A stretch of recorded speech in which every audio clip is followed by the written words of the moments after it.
अस्सलाम वालेकुम दोस्तों, welcome back to our channel find Urdu. आज हम एनोनिमिटी या गुमनामी के बारे में बात करेंगे। एनोनिमिटी का मतलब होता है किसी शख्स या चीज़ के नाम या पहचान को छुपाना। ये वर्ड डिस्क्राइब करता है जब कोई शख्स या एंटिटी अपनी असलियत या पहचान को छुपाती है। एनोनिमिटी हम यूज़ करते हैं जब हमें अपनी आइडेंटिटी या नाम को छुपाना होता है। मिसाल के तौर पर, अगर आप किसी ऑनलाइन प्लेटफॉर्म पर एक फेक नाम इस्तेमाल कर रहे हैं ताकि आपकी असलियत ना पता चले, तो आप एनोनिमिटी का इस्तेमाल कर रहे हैं।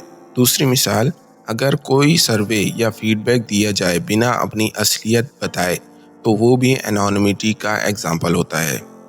People hide their personal information on online forums and maintain anonymity. Online forum पर लोग अपनी पर्सनल इंफॉर्मेशन छुपाते हैं और एनोनिमिटी मेंटेन करते हैं। Some people feel comfortable in anonymity because they value their privacy. कुछ लोग गुमनामी में कंफर्टेबल फील करते हैं क्योंकि उन्हें अपनी प्रिवेसी पसंद है। गुमनामी एक ऐसी हालत है जो हमारी असलियत को छुपाती है।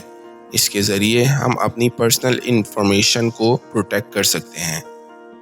उम्मीद है आपको एनोनिमिटी का मतलब समझ में आ गया होगा। मिलते हैं अगली वीडियो में। खुदा हाफिज़।